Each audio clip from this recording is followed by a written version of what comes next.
Alrighty then. Let's get started on Dialectical and Historical Materialism by Joseph Stalin. Written in 1938. It's mostly a synthesis of Marx, Engels, and Lenin's work.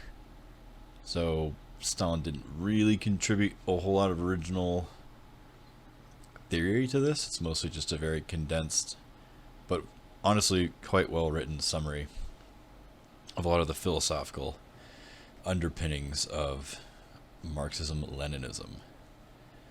So, we'll start getting into it. There's the quick contents, so you can find whatever you're interested in, I suppose. But he starts out with the Marxist dialectical method. And the shorthand that he basically gives in the beginning is that in its essence, dialectics is the direct opposite of metaphysics. You'll sort of see the trend, I think, throughout the text where not all the text is just, oh, here's what it is. It's a lot of what it isn't as well. What it is a response to in sort of like the history of philosophy. All right, so who is Marx responding to? Okay, well, he's responding to Hegel and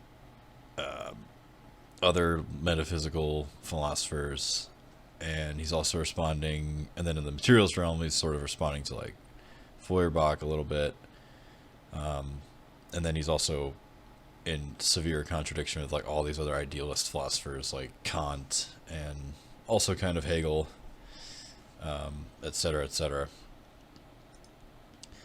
So we'll get started here on what is dialectics. What do people mean when they say that? So first things first, he's starting out with, contrary to metaphysics, dialectics does not regard nature as an accidental agglomeration of things, phenomena unconnected with, isolated from, and independent of each other, but as a connected and integral whole. And then following up, the dialectical method therefore holds that no phenomenon in nature can be understood if taken by itself. So, this is basically breaking down some of what Engels wrote about it was in a nice summary, where he basically calls them like the three laws of dialectics.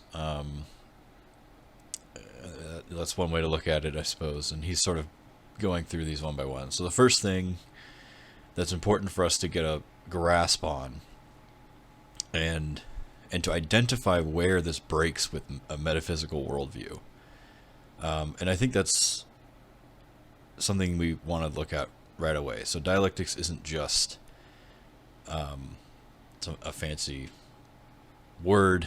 There's more to it, obviously, but basically, the dialectic method is a method of philosophy, of inquiry, and sort of understanding things as they exist in the real world. So it really is sort of a worldview type philosophy. And so the first thing we want to look at is, and by the way, I should just mention, when you see nature here, we're not just talking about the plants and the trees and the animals out in the environment, like separate from humans. Nature basically, in most philosophy, just means everything. The world, the universe, nature. It's all kind of the same, referring to everything. And yeah, so what we're not looking at is what metaphysics would understand the world as, which you can.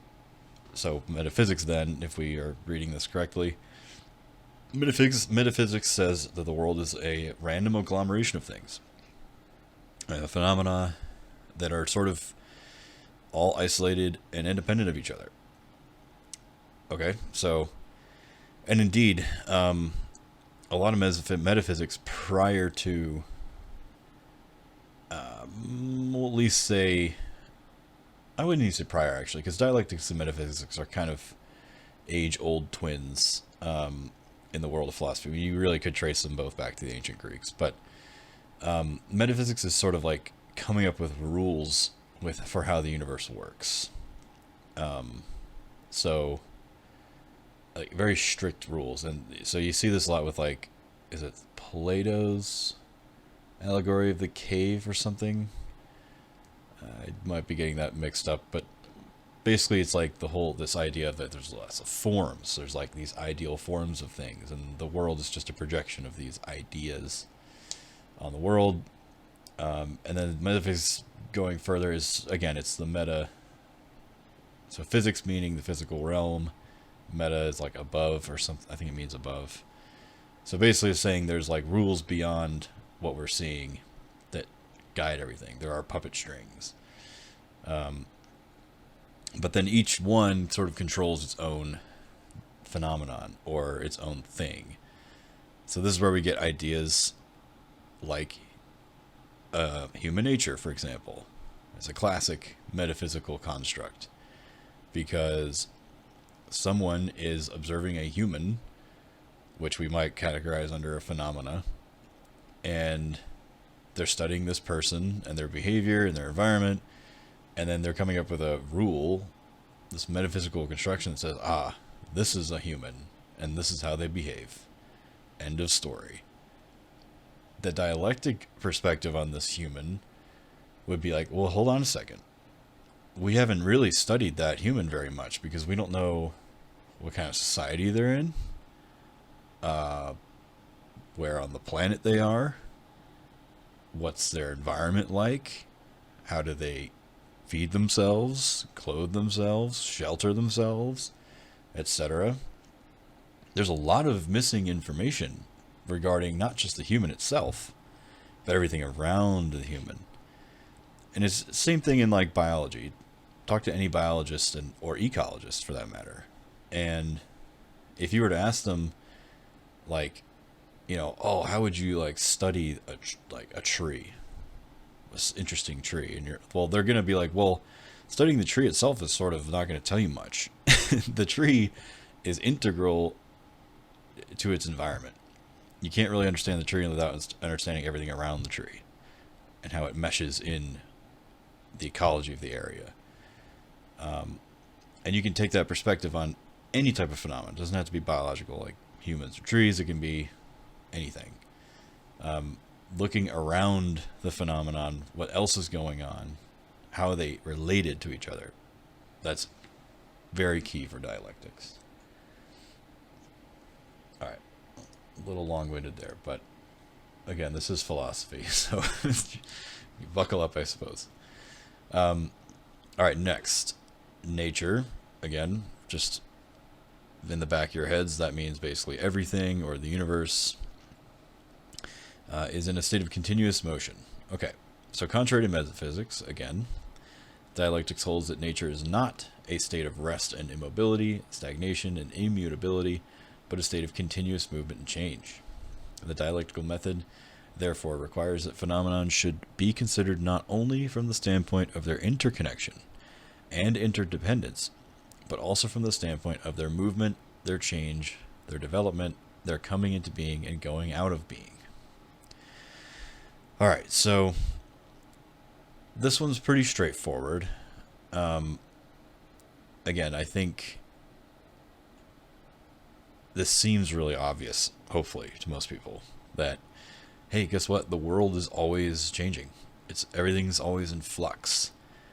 If you're observing something right now, it would be difficult to draw every possible conclusion about it and have those conclusions stand the test of time.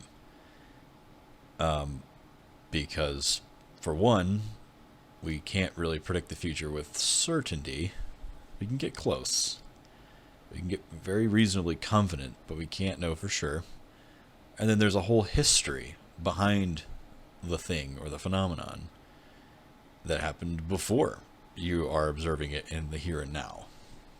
And so, just like in the previous slide is all about looking almost spatially and physically around the phenomenon you're interested in, or the thing you're interested in. So, okay, I'm doing some dialectics. I want to understand something. So step one is to look spatially around it. What's the context? How is it related to the things around it? There's lots of interactions going on. What do those tell me about this thing and the things around it and the interactions going on? And then, he mentions that in this quote. It's not only their standpoint of interconnection independence. Okay, great. That was step one. Step two, now we need to look at change and movement and development. So that's almost adding a temporal dimension to a thing or a phenomenon. Time is just as much of a dimension of relevance when studying something as space is. You may have all heard of something like the space-time continuum. Well, this is basically something in physics that physicists use to understand the universe, right? Is that there's three-dimensional space. I'm not going to worry about higher dimensions because we can't observe them, so put that aside for now. But as far as we know, there's three-dimensional space, but there's also time. I'm not going to call it the fourth dimension because that's sort of a misnomer. But we do understand that things change with some kind of frequency, and that frequency is measured with time. So that's, I would say, the first two elements we're being introduced here for dialectics is, and to me, I mean, I'm a little more on the physics, science, STEM side of things, and to me, this is like obvious. I mean, they teach us this very early on in physics class, is that you've got three spatial dimensions to worry about, and you have a temporal dimension to worry about. So this should be a no-brainer from any scientific inquiry. And now we're just extending it to everything. Any phenomenon, anything that we wish to study and understand more, we have to understand its time and place. So I would say those are the first. And time, obviously, here being interpreted as change over time. So, and movement, what is movement? Well, movement's just its change in its spatial arrangement over time. Right? So, I mean, literally, that is like the physics definition of velocity, is change in position over change in time. That is movement. And anything can move. In other words, you can study anything at a different time and a different place. It may not be interpreted as like velocity in a literal sense, right? So we could study, for example, like a religion at different places and at different times. Now, it would be kind of nonsensical to say that, oh, guys, I figured out the velocity of Christianity. Like, okay, that doesn't make any sense, obviously. But still, it would make sense that, well, you know what, in this place and in this place, the history of Christianity is quite different. And even if I looked in the same place, the Christianity at this time and then maybe 200 years later, very different. Surely something has changed in that 2 centuries. So again, it doesn't have to be just a physical essence or like a physical object or anything. It can be like sort of hyper object, like a non-physical phenomenon. It can also be a social construct, like gender or race or class, something like this. It can also be studied different places and different times. All right, next, quantitative change leads to qualitative change. Once again, we're starting with contrary to metaphysics. Dialectics does not regard the process of development as a simple process of growth, where quantitative changes do not lead to qualitative changes, but as the development which passes from insignificant and imperceptible quantitative changes to open, fundamental changes to qualitative changes. The dialectic method therefore holds that the process of development should be understood as an onward and upward movement, as a transition from an old qualitative state to a new qualitative state. Okay, so I think the question might arise from the previous two slides I just went over. You might be asking, okay, I like where we're going. We're changing in space, and we're looking at the context of things and phenomenon to understand them. And then we also are interested in how those things might change over time, whether it be through movement or just development. How are we measuring this change? Right? It's one thing to say something changes, but how do we know? How is it measurable? You know, if it is something as simple as velocity, that's not too hard to measure. And in fact, there's the oh man, it's blanking on me right now what the name of the paradox is. Someone text it, and someone put it in the chat if they know, because I'm not going to look it up. But the paradox is basically that there's a runner. I think it might be some Greek. Well, it's definitely a Greek thing. But some runner is like racing. He's just going on a race from point A to point B, and the thought experiment is related to just simple motion, running. We're all pretty familiar with that. And the question is, well, if he moves half the distance between point A and point B, and then half that distance again, half it again, half it again, half it again, etc., etc., etc., does he ever reach point B? Because it's always being halved. This is a classic thought experiment in even like mathematics related to sort of infinite series and etc., etc. I won't get into it. But it does point to an interesting paradox, which is that when we're talking about change, even if something as simple as change in position, point A to point B, something that seems trivial, it's really hard to express. Is it a dichotomy paradox? No. That's not what it's called. We'll have to look it up later. It's okay.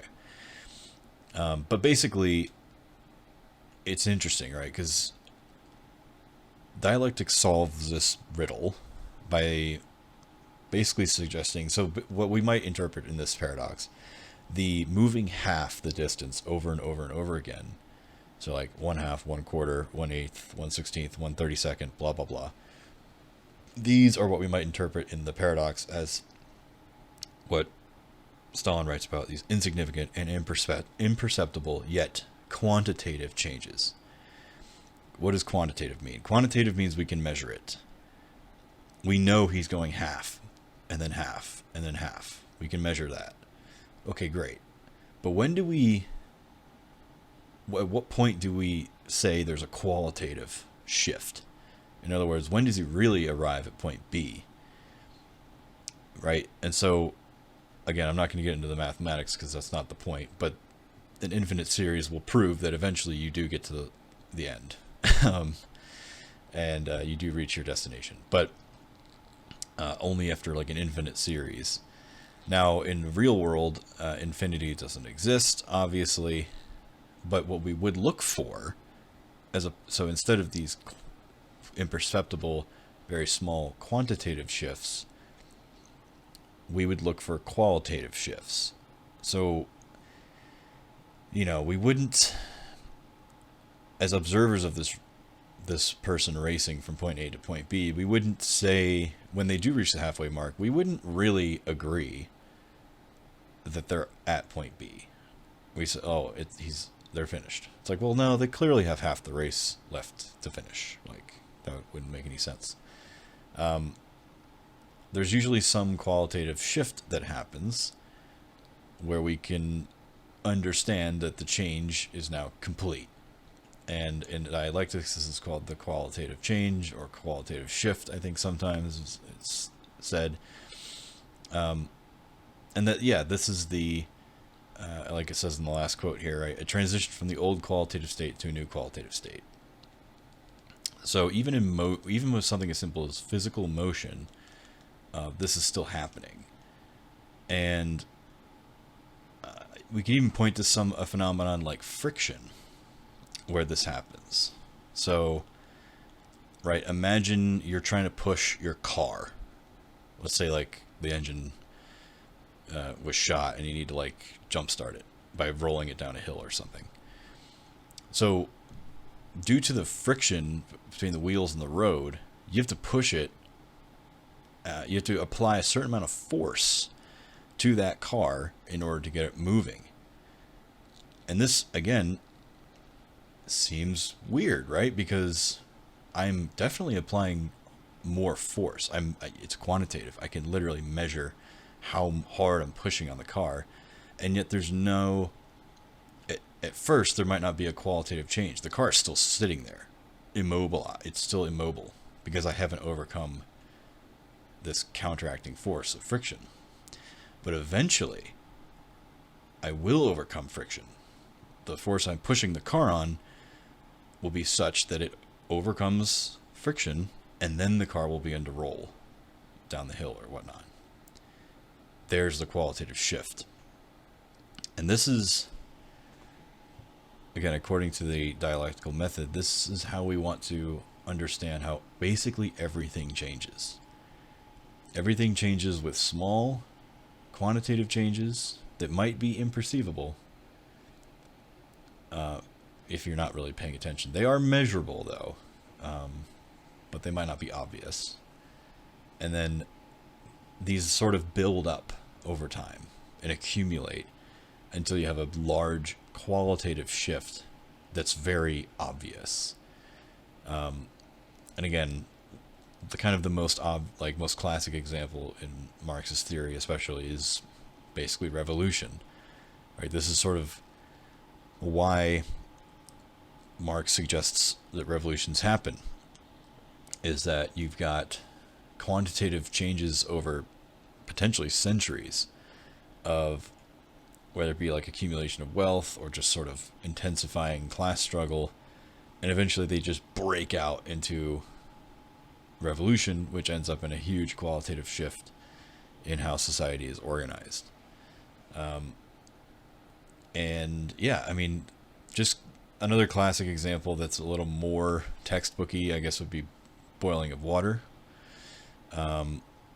Right, so you can heat water from, let's say, 20 degrees about room temperature all the way to 99 and not see any or very, very little qualitative change. You're just looking at the water like, yep, it's still water, but now it's really hot.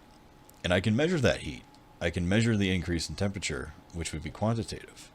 And yet the water hasn't really changed yet qualitatively. But as soon as I hit 100, or maybe a little higher than 100, then it'll start boiling and it transitions to steam. There's our qualitative change now.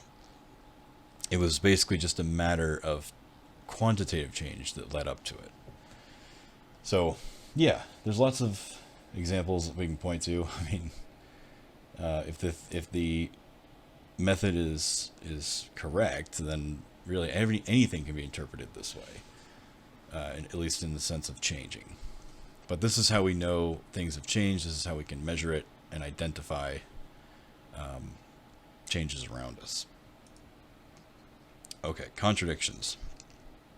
And what do these mean? So, contrary to metaphysics, dialectics holds that internal contradictions are inherent in all things and phenomena of nature. The dialectical method therefore holds that the process of development from lower to the higher stage takes place not as a harmonious unfolding of phenomena, but as a disclosure of the contradictions inherent in things and phenomena, as a struggle of opposite tendencies which operate on the basis of these contradictions. All right, first things first. To clarify what is meant here by contradictions. So I'd say the most common colloquial use of contradiction would be a contradiction in terms, or a logical contradiction. They're like the same thing. So this is basically where two statements cannot be true simultaneously. Every once in a while we'll run into these types of things. So if I say, Joe Biden likes dogs and Joe Biden hates dogs. Okay, well, these two things cannot possibly be true at the same time. All right, great. It's a logical contradiction. That's kind of Not interesting, and also not what's meant by this. So a contradiction in dialectics talk, in the context of dialectics, really refers to two opposing forces, I think would be the easiest way to understand it. Or two opposing things, opposing phenomena. So it's not that they are contradictory in that they can't exist at the same time. That they do exist at the same time, but that they struggle against one another. Now, I'm sure most of you, if you've taken high school physics, are familiar with Newton's laws of motion, and have probably heard the classic that for every force there is an equal and opposite reaction force, or for every action there's equal and opposite reaction, something like that.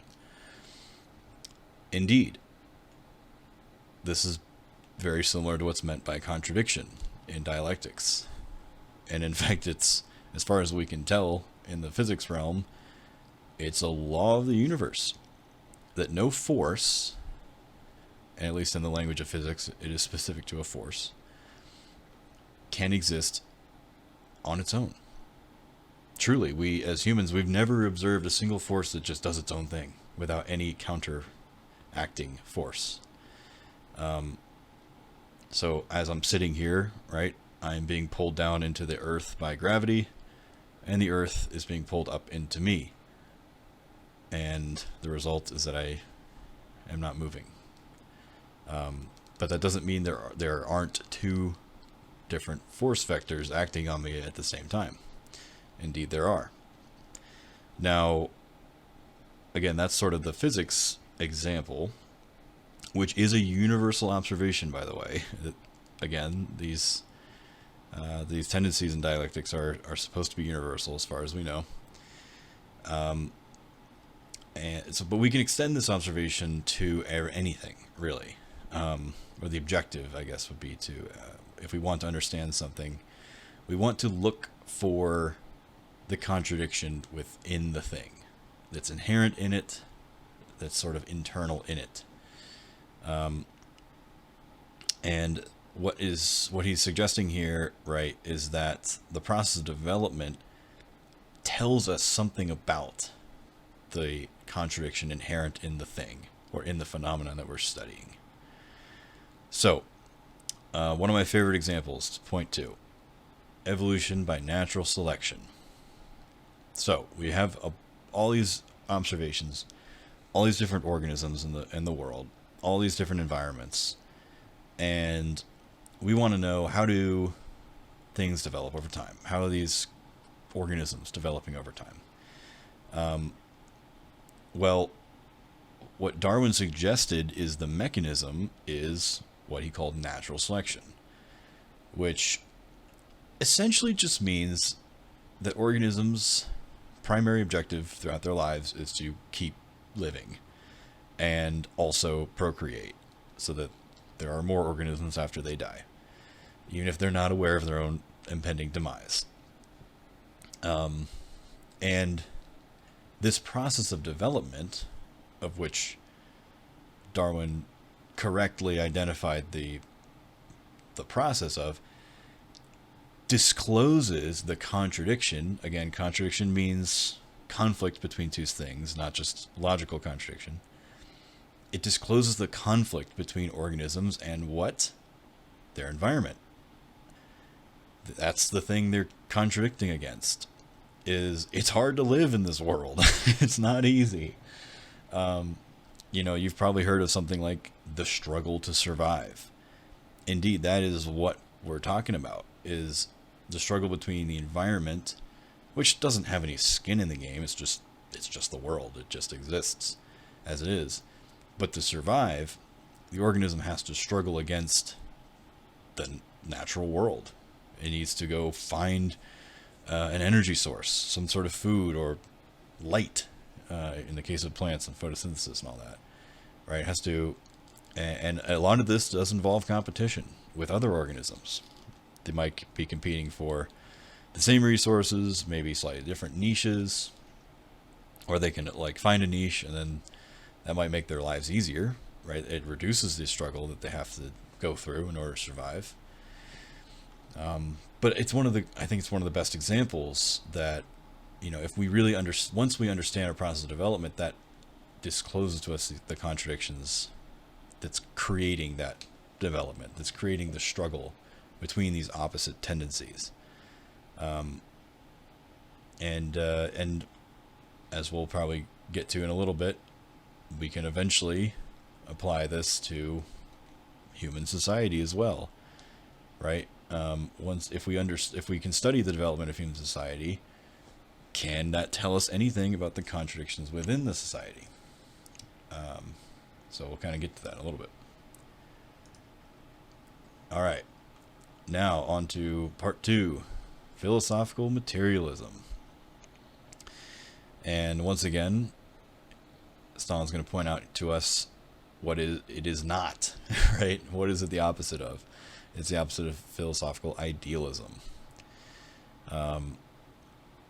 So just real quick note, if anyone's sort of unfamiliar, right? Idealism doesn't necessarily mean, in the colloquial sense, to be like an idealist, as in like, oh, if only things were X, Y, and Z, things would be great. I mean, that's pretty close, I guess, to idealism. But philosophical idealism is mainly talking about sort of the realm of ideas and thoughts, and really almost philosophy itself. You could potentially argue. But yeah, we'll get into it. Okay, so to start off, pretty basic. The world is material. And this is contrary to idealism, which regards the world as the embodiment of an absolute idea, a universal spirit, or universal consciousness. Marxist philosophical materialism holds that the world is by its very nature material, that the multifold phenomena of the world constitute different forms of matter in motion. Okay, so again, this should be pretty easy to grasp, I hope. This is basically what's taught to most of us in science class, I think, is that the universe is made of matter, and that matter moves, and it changes all the time. And I would say that the process of science is pretty much just studying all that shit. But anyways, yeah, what is it contrary to? It's contrary that there is something immaterial, like an idea or some sort of spirit or sort of an intangible consciousness, that, I don't know, controls the world, right? It's like, listen, guys, there's no one at the wheel, right? Jesus is not at the wheel. God is not at the wheel. The absolute idea is not at the wheel. The justice is not at the wheel. Like, nobody's at the wheel of this thing. Okay, we're just in a fucking bus and it's hurtling into time. I hate to break it to y'all, but there's no one driving this bus. All we know is that there's a bus. That's pretty much the simplest way to put it, I think. All right, next, contrary to idealism, which asserts that only our consciousness really exists, and that the material world, being nature, exists only in our consciousness, in our sensations, ideas, and perceptions. The Marxist philosophical materialism holds that matter, nature, being is an objective reality existing outside and independent of our consciousness. Okay, so this, again, hopefully to most of us, is not that much of a leap. The universe exists outside of your brain, outside of your computer monitor, and outside of your headphones.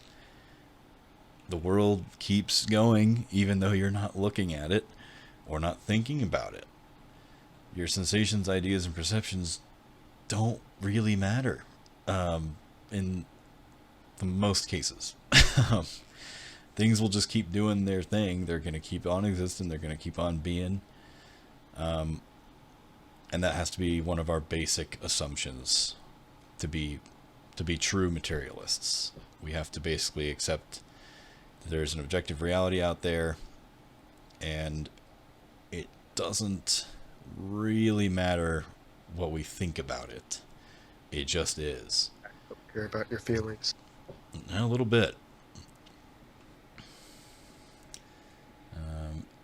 So yeah, not too much to add there, really. I'll just keep going. Next, contrary, the world is knowable. All right, so contrary to idealism, which denies the possibility of knowing the world and its laws, which does not believe in the authenticity of our knowledge, does not recognize objective truth, and holds that the world is full of things in themselves that can never be known to science, Marxist philosophical materialism holds that the world and its laws are fully knowable, and that our knowledge of the laws of nature, tested by experiment and practice, is authentic knowledge having the validity of objective truth. So I would probably say of the materialist claims, this is probably the strongest and most controversial, because usually those things go hand in hand. And yeah, but we're basically positing that our methodology of inquiry, science primarily, can get us to something, if not exactly an objective truth, really damn close. Basically, yeah, we can study the world and its laws, and we can figure out how things work. We shouldn't just... I think what Marx is mostly pushing back against in the idealist is sort of like, oh, well, everything is just God's plan, so let's not even bother figuring out what's happening around us. Like, come on, get real. That's not how, again, like I said, nobody's at the wheel of this. That would be saying, oh, well, dude, the driver of the bus has got it all under control. They know exactly where we're heading. It's like, no. No. Even though there's no one at the wheel, that doesn't mean we can't have at least an idea of what's happening or where we're going. And we can certainly... So basically, it's very much like basically an affirmation, I would say, is the closest I would say. It's an affirmation that, yes, the scientific pursuit of actual knowledge and truth is worthwhile. We should try and keep doing that and figure out the laws of nature. 0.97, do you mind muting yourself? All right, sorry. Thank you. I thought it was my phone has been fucked. My bad. No worries. So yeah, I mean, if anyone really wants to push back against this and poke holes in it, I don't actually know if I would disagree with you wholeheartedly, because I think there are probably some things that aren't possible to know. But anyway, that is a debate, I suppose, that is worth having. But at the end of the day, I would still not say it's not worth trying to know. Maybe can at least try and give it our best effort. So yeah, I think this is mostly just, like I said, I think it's mostly an affirmation of we should try. Like, it's almost like what's it called? What's it called when you say like something should be instead of something is? It's like a nominal statement. I don't remember what it's called. Idealism? No. I'm really blanking on the word right now. It's not idealism. It is more just like, hey, even if that claim, like, that we can know everything, even if that isn't totally true, doesn't mean we can't try. I think that's my sort of takeaway from this, at least. Just because I think this is a very difficult argument to defend, like, logically and philosophically. My point would be, I don't even really need to defend it that much for it to be an admirable goal, I suppose. But anyways, I'll keep it going. All right, the material development of society. So taking what we've just been over into a bundle, and basically we're shifting our gaze to society, of course, what we're all interested in. So he says, further, if nature being the material world, is primary, and consciousness, which is thought, is secondary, it follows that the material life of society, its being, is also primary, and its spiritual life is secondary. Hence, the source of formation of the spiritual life of society, the origin of social ideas, social theories, political views, political institutions, should be sought for in the conditions of the material life of society, in social being, in which these ideas, theories, and views are the reflection. So we're starting to apply what we're getting out of materialism, the philosophical materialism. We're starting to apply these same terms and conditions to human society. That being that, once again, the world is material, and that the material reality is objective, and that it is really primary. It's really what matters most. And that thought, being the ideal realm, the idealism, is all secondary. You wouldn't have an ideal, or any ideals, any thoughts, any ideas, without a material basis for them. Basically, you need a brain in order to think. And I think even there's a Marx quote out there somewhere that I think is along the lines of like, brains are matter that thinks, and that's getting at the crux of the point here. There isn't just some ethereal realm where ideas float around and we just pluck them out of the sky. No, not really. Definitely no mind-body dualism. None of that junk. And we're basically just extending the same principles to society, right? So that in society we've got these social ideas. So these are the social relations we're all familiar with: gender, race, class, age, etc., blah blah blah. These are all social ideas. And then there's social theories, which are sort of developed based on some of those. There's political views, which gets into ideology and all that jazz. Political institutions, etc. These sprout out of the soil, if you will, of the material life of society. So social being, like, how are you even alive right now? Right? How did you feed yourself today? How did you sleep under a roof? Like, this is social being. It's like, how do we even have living, conscious human beings right now that we're studying? How did they make it? How did they not just die out immediately? That is a precondition. In other words, you need living, breathing people. That is the basic precondition in order to even have social ideas, social theories, and politics, and like blah blah blah. And so that's why when you do fuse dialectics and materialism, you get to dialectical materialism. One of the huge takeaways we can take out of that is this observation right here, is that the material life of society is primary. That is what we should be studying if we want to understand anything about a given society at a given time in a given place. And that, again, these ideas and such are just a reflection of that reality. So in this part of the chapter, just to give a quick overview in case no one read it, he's given a quick example, right, of like, listen, if we only study the ideas and the theories, that wouldn't really tell us much. We would just be we'd be running in circles a little bit. It's kind of some circular logic going on. Because the people coming up with those ideas and theories are just kind of making them up.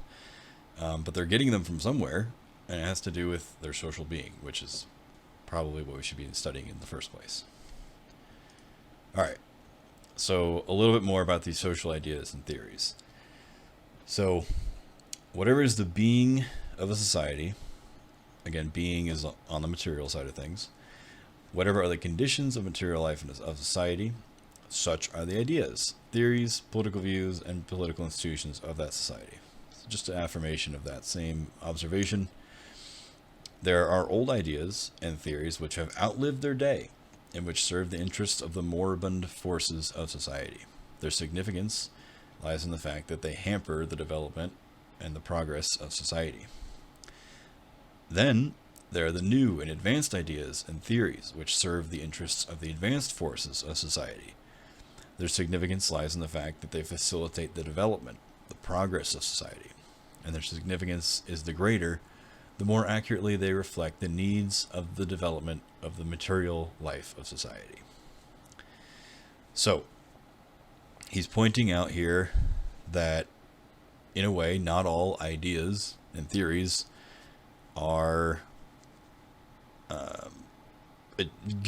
coming out of the same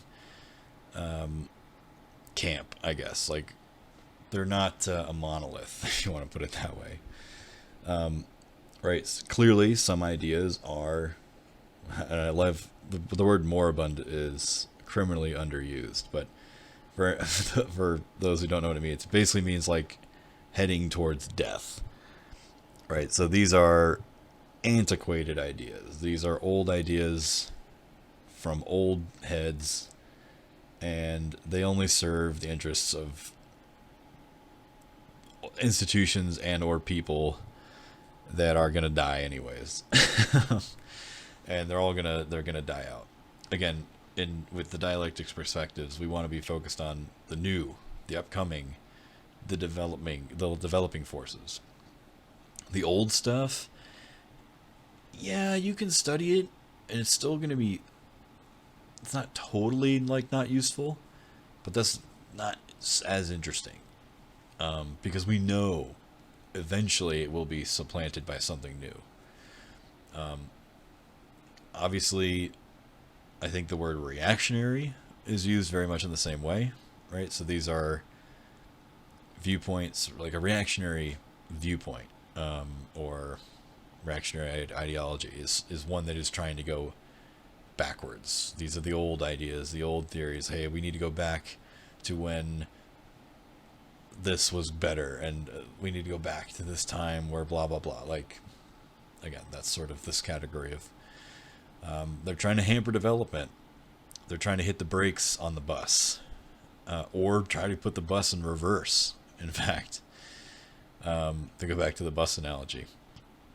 And then we have these other ideas. These are the new and advanced ones. These are trying to push society forward. They're trying to hit the gas on the bus, or at the very least steer the bus away from, let's say, a cliff, where everyone in the bus dies, because that would suck.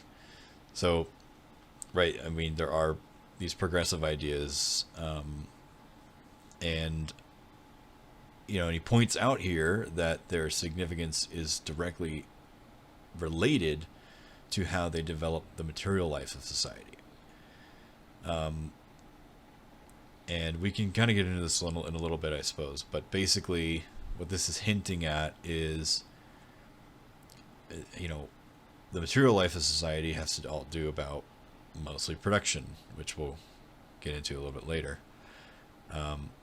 But yeah, it's producing our basic needs at the end of the day.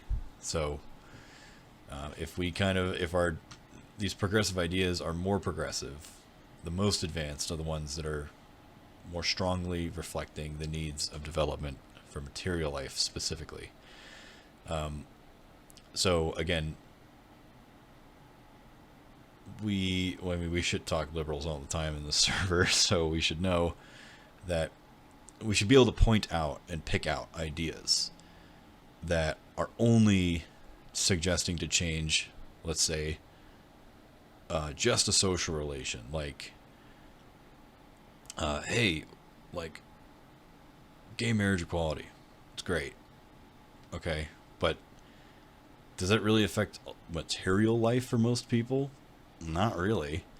I mean, even for LGBTQ folks who, okay, they can get married now, and that might save their taxes a little bit in certain situations. I mean, they still have to go to work to get their bread and have shelter. So you haven't affected them in a major way. It's mostly in this sort of like it feels good, feels better. It can still be progressive, because don't get me wrong, we're still developing in the right direction here, but we're given a criteria for judging what's the more accurate, like what's the more significant cause, right? Is it marriage equality, or maybe, I don't know, owning the means of production? Like that's that's getting way more to the core of material life than a sort of cultural signifier. All right. Last part, historical materialism. And there's a nice quote from Marx here. Hopefully everyone's tacitly familiar with this one. It is not the consciousness of men that determines their being, but, on the contrary, their social being that determines their consciousness. Sort of, again, an affirmation of the same basic observation of that we kind of just went over. Okay. Social production determines historical development. All right, so Stalin's answering the question here of basically, okay, what is the driving motor force of the quote-unquote bus that we're all on, this bus of history? What's the fucking engine that's running this damn thing? If no one's driving it, then what the hell is making it move?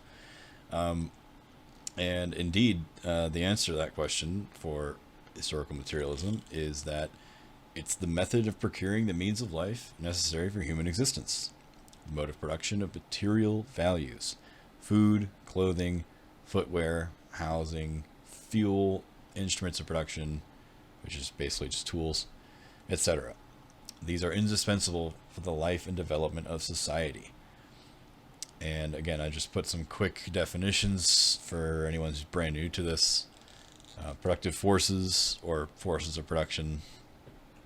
We're talking about instruments, tools. We're talking about labor skill and labor experience. I mean, labor itself, of course. Technology, what's the level of technology going on? What kind of science is going on? So on and so forth. It's sort of like the how. The how, it's sort of like it's the how of how do we make stuff. How do we make stuff to make sure we survive? And then the relations of production is all the human questions, the human-centric questions of production. So how are we coordinating this? How are we distributing this stuff? Is there any domination going on? Is there exploitation going on? How are things, if there's money, some currency, how is it circulated, etc. There's lots of questions related to relations of production. Right, and it's all about relations. So not just individuals, right? We can look at that too, but also we can scale up from individuals to whole classes. How are classes related to one another in various relations of production? And we can move our scope around society and the economy and try and figure these things out. But the basic premise for historical materialism, or one of the basic premises, is that again, the mode of production of material values. The mode of production, meaning how do we make stuff, material values, what do we the stuff we need to live, how's that happening? And fundamentally how that changes over time is pretty much what we call history. So social production changes over time. Again, pretty basic assumption here, but important to lay out nonetheless. This means that the history of development of society is above all the history of the development of production, the history of the modes of production, which succeed each other in the course of centuries, the history of development of productive forces, and of people's relations of production. So a nice summary of the last slide. Hopefully, if we want to understand the history and development of society from beginning to current times, we need to be looking at things like the mode of production, the productive forces, and the relations of production.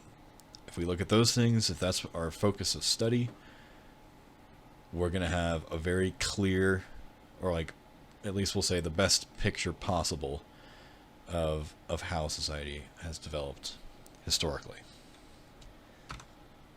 In other, like, again, I'm liking my analogy of the bus. If anyone's completely wildly confused by it, I apologize, but I like it.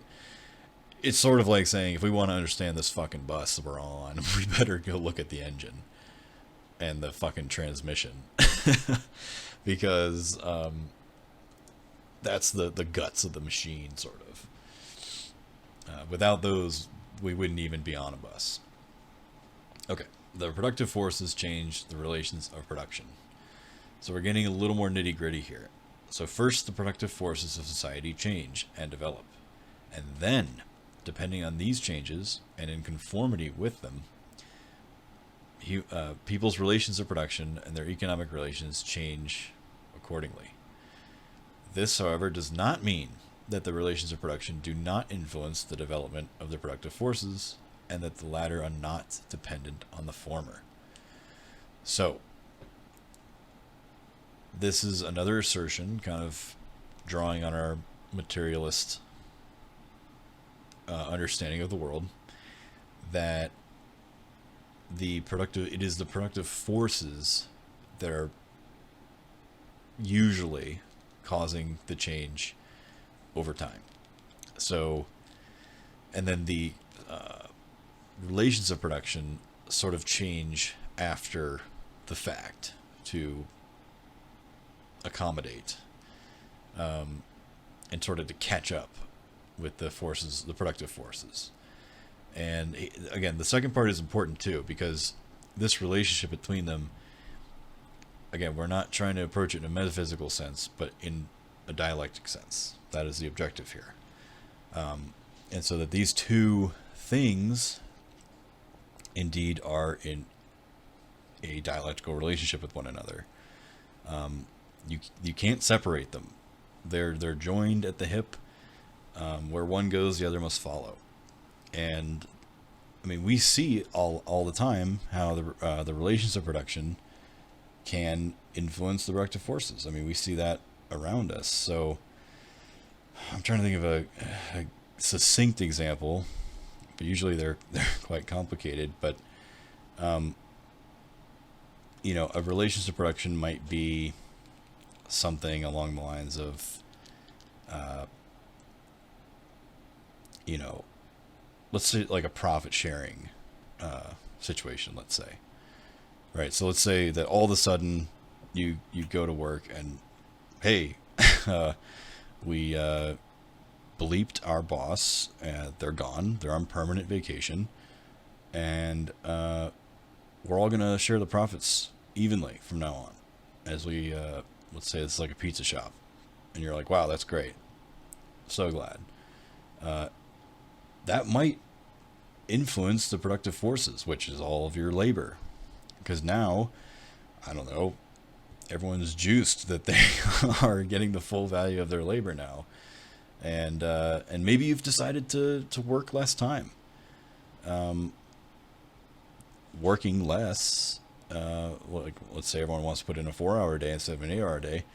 Working less is directly influencing the productive forces. It's how much labor is involved. Well, less labor because we don't want to work as much. So, like, you know, these things are related. They can either one can influence the other, but that primarily, because the forces of production are pretty solidly in the material realm, like they were referring to material things, tools, machines, technology, science, how skilled the labor is, and that might be education, for example, so on and so forth, right? Those are mostly material things. I know some of them, like science, is sort of like, oh, it's an idea. Yeah, but it's going to change, like, procedures and like maybe order of operations, or it might change which materials you use. And so eventually, like, yes, I can say science, but that usually translates to something material eventually. Whereas the relations of production are immaterial, right? Because I can't like touch and measure something like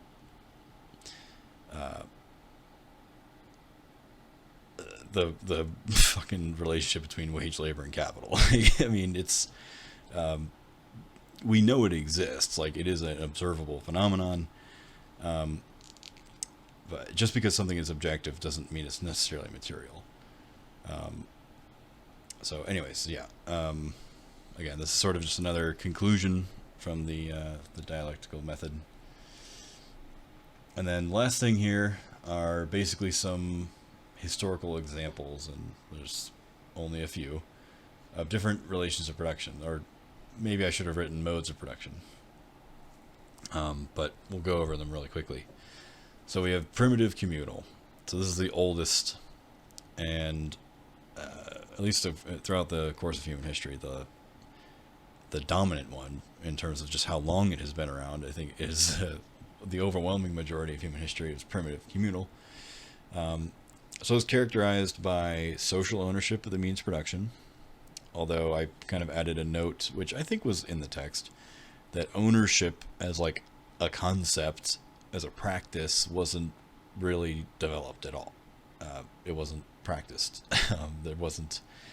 You had personal effects, so maybe like, oh, hey, this is my hunting bow that I use on like a daily basis, and no one else really uses it. But I mean, it wasn't really enforced by anything. Right? There wasn't like a state to enforce it. There wasn't material repercussions if someone else borrowed it for the day. I wouldn't like freak out and sue them. Like, that's not how anything worked. And then, yeah, like, along with social ownership, there was almost entirely social labor. So everyone basically had to work together to just survive, you know? And it's actually interesting because I think, especially from when Engels was writing, but probably even since this was written, there's been a lot of anthropological work. And, you know, it's interesting that, like, a lot of modern anthropology has sort of figured out that, like, you know, ancient peoples didn't really need to work that much. A lot of their days was spent just big chilling, not doing much. Which, you know, shocker. Humans don't love working all the time. Wow, big surprise. But indeed, I mean, when labor is almost entirely fully socialized and we do things together, it really compounds the effect of what we're working on, and we can get things done pretty quick, pretty efficiently. We don't actually need to work all that much. You know, big shocker, I suppose, among preaching to the choir potentially. All right, the next mode of production or relation of production here is the master-slave one. So the slave-owning class owns the means of production, including the workers themselves. The other thing, again, in the historical context at least, is this is sort of when you first start seeing the division of labor be developed as a social relation. All right, so now we're starting to say, hey, you're going to farm like all the time, bud, and then turn to the next guy and say, you're just going to build buildings for the rest of your life or whatever. And then if we also see this is sort of the beginning of class society, and along with that comes the accumulation of private wealth, because now one person can appropriate the labor and the products of labor of who knows how many hundreds or thousands of people.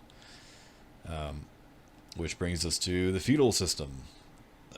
You know, lord and serf, as sometimes will be referred to as. So the feudal lord class owns the means of production, but doesn't fully own their workers, which are most commonly called serfs. Lords could exchange workers between themselves, usually through land exchange. The serfs just sort of came with the land in most cases, and so in that way, the exchange of literal human beings is kind of like the slave system, but it wasn't directly analogous. And also, as something Stalin adds, you can't just go murder your serfs. That was frowned upon. I'm sure you could if one was really acting up and you needed to squash them down for whatever reason. I'm sure no one would really care, but typically there would be some sort of like pact or agreement between serfs and lords of like what we might nowadays call like a protection racket, right? The lord would be like, I'll make sure y'all are not murdered and are have just enough to eat, and in exchange you give me 9/10 of what you produce or something like that. Real bargain for the serfs there. And then again, during this historical period, you see more advanced production is developed. You're starting to get some more technology, including lots of manufacturing. And again, manufacturing in this context means literally building with your hand. Manu, I think, is Latin for hand or something. So we're talking about building stuff by hand, which allows for, and craftsmanship, really does skyrocket, and you start getting some pretty intricate machinery and gadgets going on. And that brings us to the one we all know and love, the capitalist system, with the capitalist relation of production. So the capitalist class owns the means of production, but they don't own their workers. The workers work for wages in exchange for their labor power, which they sell to the capitalist, because that's all they have to sell. And they don't have anything to eat, so they have to sell their labor power. Of course, also associated with capitalism historically is a huge surge in technological development and advancement, with an also equally devastating surges in economic crisis, and along with political crises like war that becomes just absolutely mind-bogglingly violent compared to war in ancient times, and so on and so forth. So, and then you've got socialist relations of production, which is, I guess you could sort of say, a return to social ownership, but now ownership obviously is a much more established concept. And it's also, I guess what I sort of left out here, and what might be slightly left out of the text, is specifically social ownership of the means of production by the workers themselves. Kind of an important little caveat there that I did not include, but that is an important element. And it does sort of follow from, right, this mantra according to which products are distributed, from each according to their ability to each according to their contribution. Or I think, let's see, how does he put it in the actual text again? Give me a second. I think it's he who does not work, neither shall he eat, I think. Something like that. Mm-hmm. Yeah. Same principle, basically. And then the other aspect, socially planned economy for public needs, as opposed to market forces. So, my minor thing that I would like to point out about that particular quote is that it is often used by reactionaries to say that Stalin was saying that, disabled people would be purged or whatever. And yeah, that one's seized on a lot in bad faith. True. That's actually why I didn't use that version of the formulation in the PowerPoint, just because I think it's less elegant and obviously, like you said, prone to gross misinterpretation. I think this one, which I think is from Marx, from each according to their ability to each according to their contribution. That's... Or is that Lenin? Could be. I believe it was to each according to their need, right? That is the communism one. Okay. The socialist one is slightly different. That's why I think it might be a Lenin thing. Someone's Might gonna have be. to double check, because I think there is a slightly different formulation for like the immediately following, like immediately after the capitalist transition to socialism. There's like an intermediate stage, which is because we need to develop the productive forces like rapidly to eliminate scarcity as much as possible. We're going to need everyone to like kind of kick it in the overdrive. Now, Wasn't it that from each according to his ability to each according to their work or something like that? Sorry for interrupting. I mean that's pretty much what it, I think that's what it means, right? To each according to their contribution. Yeah, I It's the think same so. thing. It's just yeah. Like basically, if you're contributing to the social good of whatever whatever material needs are in the economic plan, as long as you're contributing in what ways you can, you are going to be taken care of, and you're going to get what you need. That's why I mean, and I think there are like pretty convincing arguments that this transitionary stage, where it would be according to contribution as opposed to need, may not be necessary. Like we're already really close to a like post-scarcity world, because most of the issues are not in production anymore. I know that Murray Bookchin is kind of a meme, but I still really love his essays on post-scarcity anarchism. I think they're really good and still like a useful thing, especially to like convince liberals like, hey, we actually have the technology to just do this. Oh yeah, dude. How many times have you had that discussion with a liberal where you're like, hey, you know we could solve world hunger tomorrow, right? And they're like, oh yeah, too bad.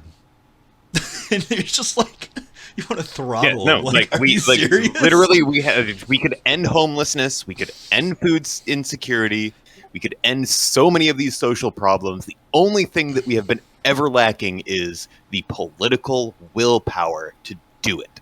The stomach to say, you know, some billionaires might have to be murdered. Yeah. Like that's it. Like And specifically, we can do it with food and housing that already exists. This is not making more food or housing. This is oh like yeah, no. I mean, like there's the existing whole like stock. what 40% of all food produced in the United States is thrown away. Mm-hmm. I mean, there could even be like a you could even have a temporary phase of like, we can house everyone right and feed everyone like right now, no problemo. Just need the logistics and organizational stuff, which in itself is not that much of a huge hurdle. I mean, shit, we've got computers. Like, just Yeah, put in a fucking Excel spreadsheet. Allende did it with outdated computers that were already outdated in the 70s. Yeah. Well, and then, consider that step one, and then, hey, you know what we can do better? We can all make some fucking baller huge apartments where everyone's got like luxury apartments and that are like retrofitted to be super energy efficient, right? And then we, of course, one of my inshallah objectives would be like fucking again, our electricity grid, it's good enough as is. It's good enough to get everyone power as is, but it still sucks. Let's be clear. The grid is trash and was designed with the word sustainability was not even in their fucking vocabulary when the grid was designed in almost every country. But we could do that. We could rebuild everything from the ground up to make it like fucking sensible that won't destroy the goddamn planet. So anyways, yes. Social planning of the economy. Another big, important aspect of the socialist mode of production. Market forces, bad, actually. I would go a step further and say market forces terrible, actually. Like, bad just doesn't cover it. Fair enough. But- Because Yeah, look but at the also, pandemic. You have you have food that exists, and they're like, well, we don't have enough money to pay these people to get it to market to make a profit. So we're just gonna tell farmers to throw away perfectly good food, like straight in the garbage, not even like get it anymore. mm-hmm. By the way, that is the that is the end of the presentation. So, yeah, definitely open for questions, comments, discussion now. So, yeah, I mean, does anyone have any? We'll start with questions first of all. I'm sure statistically some of you have got to be baby leftists. You can't hide. If this is your first time exposed to the philosophy of all this stuff, does it make sense? Are you comfortable with all of these, pretty basic premises that lead us to, much more profound conclusions?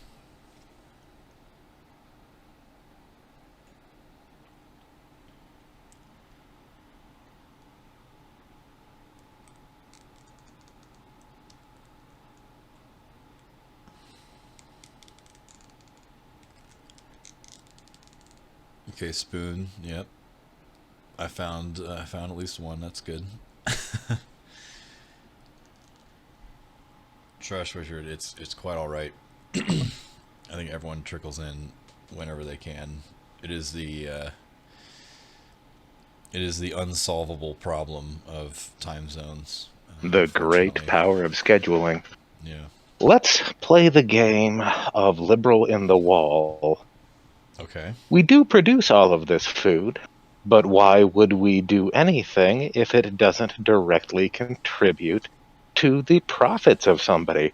Profits are the only thing that motivates people to produce. Okay, liberal. How do I want to attack that? Well, I could say that, as a society, if we all do contribute according to our abilities, we would have a massive, absolutely gargantuan surplus, which you might call profit in the capitalist system.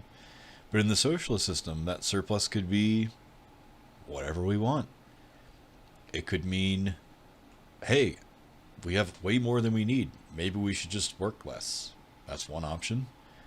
Maybe it's, hey, we should all become gay heathens that fucking just make like crazy VR simulations and play video games all the time. Hedonism. Exactly, hedonism and gay space luxury communism with full automation, blah blah blah, which ultimately also leads us to working less. But basically, I would tell you that indeed there could be a surplus if we choose, and we could do all sorts of fun stuff with the surplus, including working less, hedonism, space exploration, cool fun science stuff. The fun really never stops.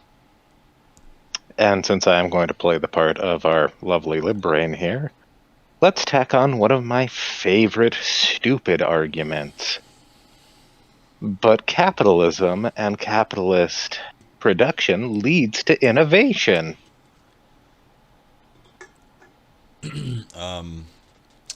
Technically, That's- workers do all the innovation, actually. And the workers are... there are sectors of the economy where innovation is the entire point of their labor. And that doesn't need to change necessarily, except the goal of the innovation isn't to outcompete your competing capitalist by squeezing more labor out of their workers for less money, by making their lives more miserable, or increasing prices so that more children starve, or putting children into lunch debt. That's a fun one. So basically, a lot of innovation under capitalism just leads to more profit, but profit, you can get that in a lot of different ways that isn't actually helpful to anyone. In fact, it increases the immiseration of the proletariat. And indeed, innovation under socialism could be used for, what were we talking about just a second ago? Fully automated gay space luxury communism? Yes. It's also worth pointing out that capitalism has also destroyed a lot of innovation. I mean, New York had fully electric Also taxis in the early 1900s. Yep. There's also the public transit, planned obsolescence, light bulbs. There was the light bulb Edison. thing is so good. Such the perfect example. The meeting of the cabal of light bulb capitalists who all agreed, hey, let's just all make agree them last not long. Not to make light bulbs that will never ever ever burn out and are like 95% efficient. Let's just not do that. Yeah, there's one in that. It's like a fire station in New York, I think, that has one that's been burning since like 1909. Yep. This is one that I think we've all... Did I get the year right? I think the year is off, but it doesn't really matter. This is one that's always fun. But if people don't have a work ethic, then they'll just become lazy and not want to work. See, the old Protestant work ethic is the only good way to move forward. 1901. Oh, the light bulb. It was first turned on in 1901. My rebuttal to the no one would want to work is the entire online modding scene. Basically, no one gets paid for that. Oh, yeah. Constantly. The Skyrim mod scene, like billions of man hours put in for free purely for the enjoyment of other people and to share their creations. Yeah, fun. Yeah, the modding community is a huge counter argument to that thing. The whole, this is our passion project. We enjoy what we're doing. We don't charge for it. The entirety of Linux. Freeware, which had to be renamed because of dumb. Freeware used to be a huge part of the market. I mean, up until early 2000s. Yep. And lots of examples of file sharing platforms, which of course is made illegal, not because of any moral reasons, purely because it doesn't produce financial profit. ones. Yep, it doesn't produce profit. I mean, hell, from my community, people are already 3D printing wheelchair parts and basically gutting the industry. The only thing that they're not really up on yet is like powered wheelchairs, manuals. They can basically print the whole damn thing. Mm-hmm. Yes. If people are given the means to actually produce what they need, they will. I think you can almost anyone you ever ask, you can usually find some sort of hobby or passion or interest where they do want to, like, oh, I wish I had the time to blankety blank. It could be the time to read. It could be the time to watch. Which are consumption, but most people want more time to be productive in some fun, artistic, creative endeavor, and they just simply don't have either the time or the productive forces to do so. And I think if you dig down in anyone, almost everyone has something that they want to do with their time that is fun. While we're at it, we'll throw in the other stupid one. People are just lazy these days. They don't want to work anymore. Yeah, they don't want to work for pennies on the dollar. Translation. I miss the days when people didn't actually know their rights. Yo. Anybody? Somebody sorry to derail this. I just saw somebody posted a picture. Apparently, Jupiter is the closest it's been to Earth in a Saturn. really long time. Nope, Jupiter. Yeah. It should be visible with binoculars. No, somebody posted a photograph where it looks like it like looks like a small moon, and you can see the moons of Jupiter with the naked eye if this photo is real. That's cool. Where is I'll it? probably have to go outside after this meeting, actually, and go check it out. Hopefully it's not cloudy. Yeah, it's It's very cloudy cloudy where I here. am right now, so I'm really fucking pissed. Uh, let's see. Weather app says But- it's clear. All right. Hopefully. Inshallah. I'll just post it in general. And just going off of something you were saying earlier, the whole to each according to their contribution. The reason why clinical lib brain latches onto that and freaks out is they assume that if you don't contribute, you get nothing. Whereas a socialist, or even hell, a sock dem with decent knowledge of like why we're here is going to be like, no, there is a floor below which no one is allowed to go. You have all of your basic needs met. Like Correct. that's the floor of the entire project. Yeah, exactly. And I mean, actually, I mean, we could even steer this towards like, I think one of the common criticisms of the Soviet Union was that they almost like overdid it in this regard of like increasing the productive forces to like such an absurd level that it's like, hey, y'all can kind of chill out now and like focus more on luxury goods and maybe like not working as much. And so like, yeah, I mean, yes, there has to be like, there is going to be some transitionary period where we need to really seriously reorganize the entire economy for the organization of social good and social needs instead of, I don't know, nonsense like capitalist shit, where untold number of resources are wasted currently.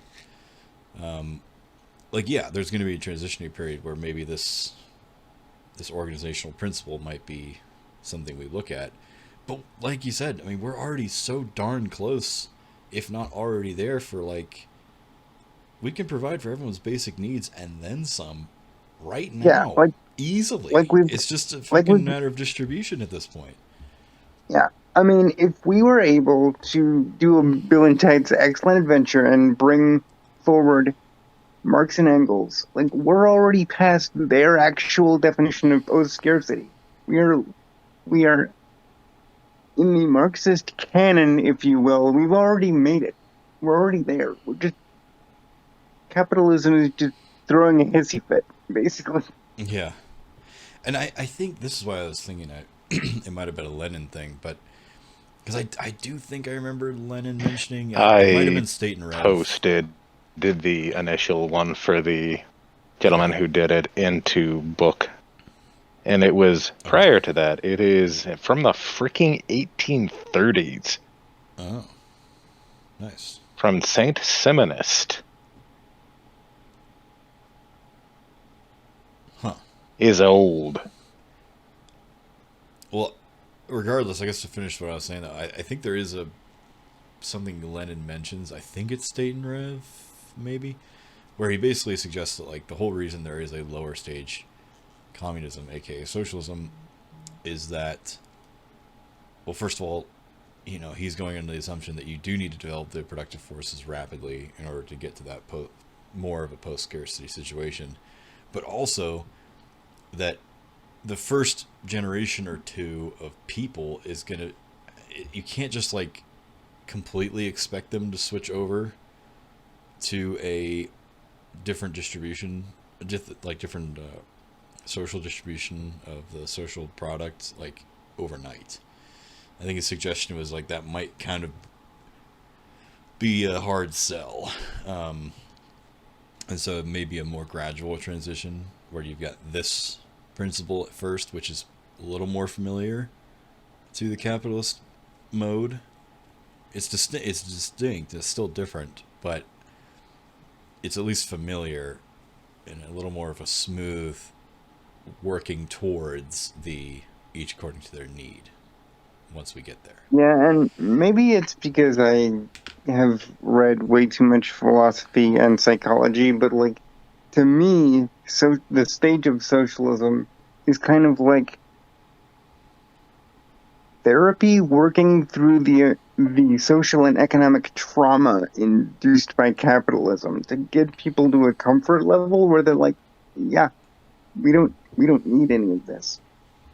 You're working through that indoctrination through just meeting people's needs and actually getting them involved in their everyday lives fully. Like, there's so much economic and social trauma inherent in capitalism. You do need an intermediate stage just for that. Yeah. You might even say you need to deprogram them, Mm-hmm. but don't. Well, I mean, I literally have described theory as economic therapy before, so it's like, because again, it is like, talk to anybody about like their rent or their relationship with their landlord. They have trauma responses. That's what it is. Yeah, I believe People- that.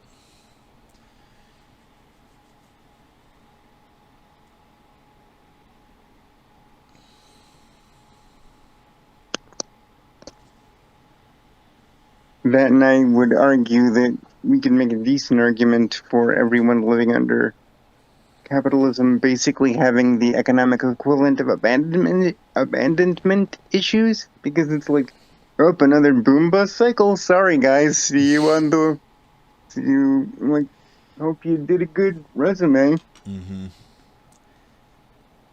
I remember actually, I've had this sort of. I'm sure this has been more thoroughly analyzed by people more qualified than I, but I've always had that observation for a long time now, like even way before I would consider myself a socialist. But I had the observation of like, isn't it strange that as very young children we are socialized as basically communists, and then once you graduate high school, the fucking rug gets pulled out from under you and they're like, just kidding, you're fucking on your own, bucko. Have fun getting railed in the ass for the rest of your life. And I It's actually like, have a it theory is about that. dramatic. It's like, holy shit, I was lied to for 18 years. Like, goddamn. Or at least, And I if actually not have a lied to, theory So like, about true, that. so true, so true. yeah, or at least, if not lied to, then like the real truth was like obscured and maybe you're sheltered from it. And then it's just like you're thrown to the fucking wolves and, you know, have fun with that. And it's like, yeah, I wonder why we have so many fucking crazy people out there. Like, I'm not shocked.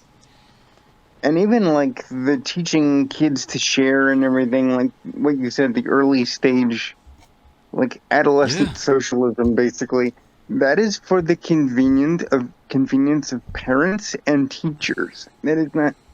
That is so kids aren't exhibiting capitalist behavior towards them Correct. and Yeah. overthrowing their authority and getting what they want. Well, and you know, literally, to reference the text directly, right, that people's consciousness is determined by their social being. The social being of children is in a context of being, you know, of usually, I'm going off of average here, but you know, they have two, like a support system that supports them unconditionally for a significant portion of their lives, where they, I mean, I guess at a certain age, especially for working class families, I'm sure most of us can probably relate, is like, you know, at a certain age your parents do start expecting you to like contribute to the social good, right? They're like, hey, help me with the dishes, help me with the laundry, clean your, you know, maybe clean your room, clean your bathroom, clean the living room, like, you know what I'm talking about, like helping out with the house chores and so forth. Like, you contribute what little you can because you're still a child, but your needs are all met and you're taken care of. There's no expectations of like exploitation, basically.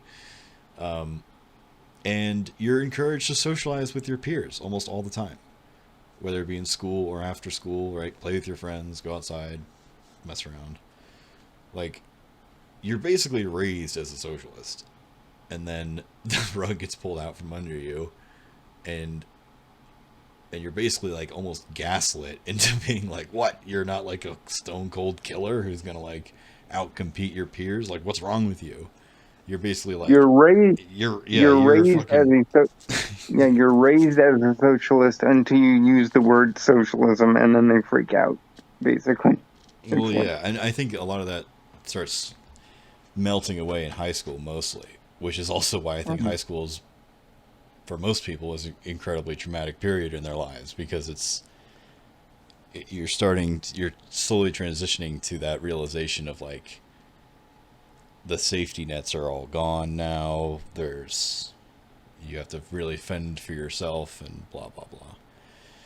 That, and they really like mask off really quickly. I mean, there's a reason most American high schools are built by the same companies that build prisons. Yeah. Yeah. It's like, oh, you thought it was all about sharing with one another and learning and actually becoming a better person? Yeah, no. You're going to sit under these fluorescent lights, and the buzzing is going to burrow into your head, and you are going to do precisely as you're told, or we will make you think standardized testing will ruin your life. Yep. Well, that's the thing, right? It's like, yeah, it turns out that like, when you put young humans in social environments where they all get to mingle and hang out with one another, and they're not expected to work too much. I know your mileage may vary in middle and high school, like how much work you had to do, homework I'm talking about. I know it varies from case to case, but realistically, it's not that much work to graduate. But yeah, it's like, it turns out when you put human beings in a context where they're not expected to work that much, their needs are all taken care of, they get to socialize almost all the time, and just have a good time, like, that usually turns out like pretty reasonable people that are well socialized and not cruel to one another, and they're very capable of teamwork, and also you got things like sports and organized activity, which is also usually pretty encouraged for the socialization process. And it's like, yeah. And then as soon as you're past 16 or so, that is all out the window, and you wonder why you've got absolute psychopaths running the country. Like, people you're expected to leave your parents' home and buy your own place to live because culture. Mm-hmm. Yeah, and I think if you are fortunate enough to go to college or university, right? I mean, you can extend that very social experience a few years longer before really getting thrown to the wolves. And I think that's why a lot of parents are so invested in their kids going to college. I think a lot of times it has very little to do with the education of it all.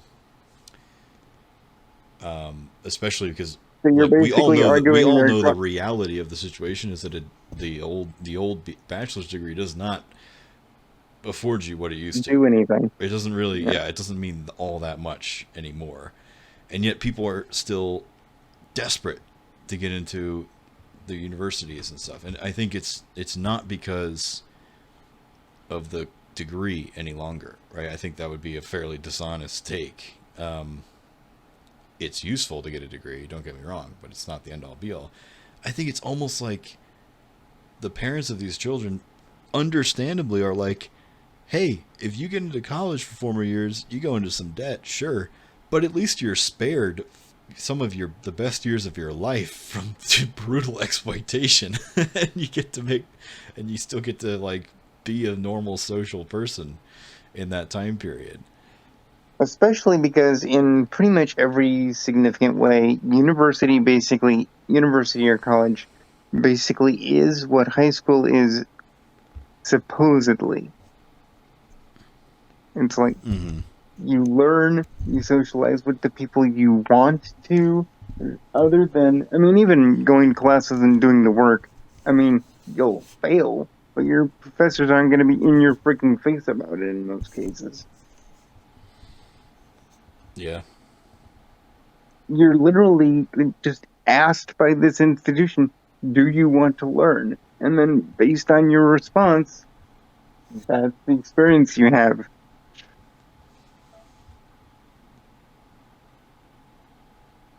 Plus, Yeah, I like, think college is so. I completely hate colleges are like turning people into leftists. It's like, no, colleges are actually teaching us useful information. Because the first thing I found out when I went to college is like, man, about 20 to 40% of like everything I learned in high school was either wrong or outdated. Yeah. Yeah, I mean, I would say for sure, like, disregarding all the technical stuff I learned, which was most of it, to be fair, because I am a STEM lord at the end of the day. All right, most of my classes are just math of some flavor or another. Other than that, all the other classes I had to take, I mean, you're still like being trained to be a capitalist. Yo, bit idea, stem lord of the flies. How would you? I'm trying to think. Don't think about it too much, No, or I think want about to. it a lot. I want to overthink it. Like, what would the stem guy be like on the Lord of the Flies fucking island? Well, the Lord Well, of the now that Flies actually, is like the yeah, that pig actually, carcass, right? That they think is like a Mhm. god. Yes. So that would probably be like, I don't know, it's like the corpse the of STEM guy would fucking be like, Albert Einstein or something. the STEM guy would just be like, dude, that's just The- decomp. What are you freaking out Yeah. about? The edgy atheist stem guy criticizing the worship of the decaying pig god. Yeah. And honestly, that just made me think of like the real world situation. Yeah, I may have stumbled Oh onto wait, a very no, good wait, analogy. wait. What if the analogy is that instead of like a decaying pig corpse, it's just Elon Musk, and Mhm. half the STEM lords are basically like the Musk simps who are like, it's like Jack. He becomes like the tribal leader, where he's like, "Oh, we have to like obey the Lord, and like become Well, that brutal and and hunt as like you become these savages." And then you've got like Piggy and I can't Hear remember me the main out. character's name, but you got basically the rational people are like, "What the fuck is wrong with you?" They've already technically done this. It was the collapse of the Sears Roebuck Company. Sears at a robot company? No, Sears Sears. Sears Roebuck. Roebuck. Oh, okay. Yeah. Which, by the way, was originally a company that you could buy a Thompson submachine gun out of a catalog. Hell yes. Damn. This country used to be And great. I believe it was like Going to arm all my comrades at Sears in the mall. Well, yeah, because the thing is, it didn't sell to the U.S. Army until relatively late in the war, so they basically sold it as like a ranch rifle, basically like a ranch carbine. Yeah. No, I mean, like basically, it was just kind of a pistol caliber. Yeah, it was like a. I'm gonna Oh stop yeah, the we can recording get back. now. No, we can. It's all right.